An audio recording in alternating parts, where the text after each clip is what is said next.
Welcome back to TV5 News at 9. Get your phone or tablet out and scan the QR code on your screen right now if you want to learn more about our topic today. I'm here at Tri-City Furniture in Auburn with our friend Kathy Kilborn. Good morning. Good morning.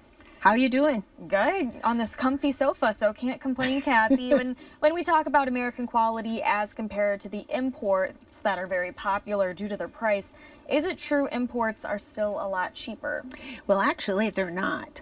Because of the freighting that is causing the problems in the containers that are coming in California, then they have to freight it across the country, the fuel costs, but also tariffs. And so it has continued to rise, and those import manufacturers have lowered their quality to any point they can to try to be more competitive.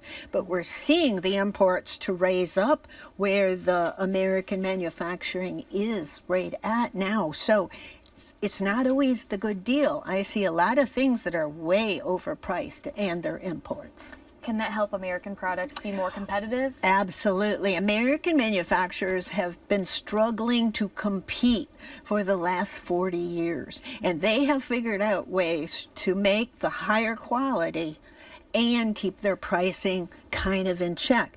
Remember that, we have all these things with government that they have to follow, where a lot of times in an import manufacturer, they don't have to follow. So it really is a little trick for these American manufacturers. So that being said, is all American quality better than an import? Well, the import manufacturers have decided that we're getting beat up over American. And so what they're doing is a lot of times bringing the parts in from importing and assembling it here, and they're still using the import mentality of keeping the quality low.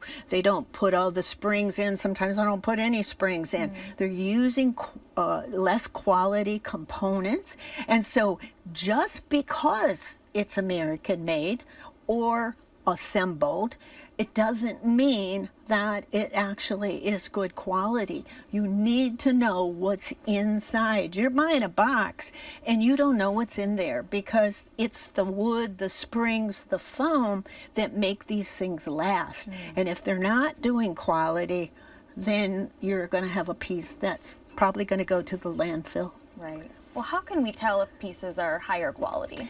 Well, first of all, you would want to make sure that you're talking to somebody which actually knows what the inside is. My staff has to go to factories. They have to see what's inside. They have to know all those components because it's so key to the longevity. So I have some that use a sag-free spring, which is a lower cost, still feels really good, but they're using heavier steel. They're putting more of them in there, so it still works.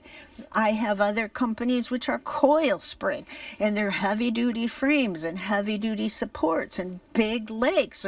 They're wood. They're not plastic. Probably the most important thing, and people don't always think about it, is the fabric. And many manufacturers, they're even being assembled here. They're importing the fabric. And in the old days, thread was heavy. And I remember my grandma would say, "Go get me scissors." She was a seamstress, and she'd say, "I got clip threads." Today, easy to just snap it off. The thread density is just not there. So what that tells me is the fabric is not going to last near as well as it did years ago. And people don't think about this. No, I would have never thought about that. When I put this through my sewing machine, it snaps off. It doesn't even continue. And so you have to really be careful where stuff is coming from, because imported products, even if they're just buying the steel and the foam and the fabric, you're still getting a lower quality even though it's made here. And what about the foam that is used? Well, the foam density we've talked about in the past, some of them are going to be 1.5, some 1.8 pounds, which means the density to the air Again, if they're trying to keep price down, they're going to sell you more air, and the cushioning will be softer, but the better companies will give you more warranties, 10-year warranties, lifetime on frames. So there's a lot of variables that go to the components of the frame. And so you can't always go by just, well, this is a brand I've known for 30 years. Those brands many times have gone out of business and they sold the name to somebody. So now they put this name that you've heard of, but it means nothing. It's just another import. Well, besides the springs, frames, and fabrics, is there anything else we should look out for? Just to make sure that it is a company that's going to stand with you, because if you have a problem with this, we don't want you to have to put it in the landfill. We want to be able to take care of it. In the better quality, we typically don't have the problems, but if you do, parts are in the USA, and the manufacturers that are building these things want you to have a quality piece. So if you need something, the parts are here and not off in Timbuktu. Good to know. Well, Kathy, thank you again for teaching us about the quality features needed in our furniture, knowing that it's American and at least we are supporting American workers. Always ask what manufacturer, and are they building it right from the bottom up, or are they importing parts and just assembling? All right, good reminder. Kathy, thank you. Thank you. Thank you for watching Design Time.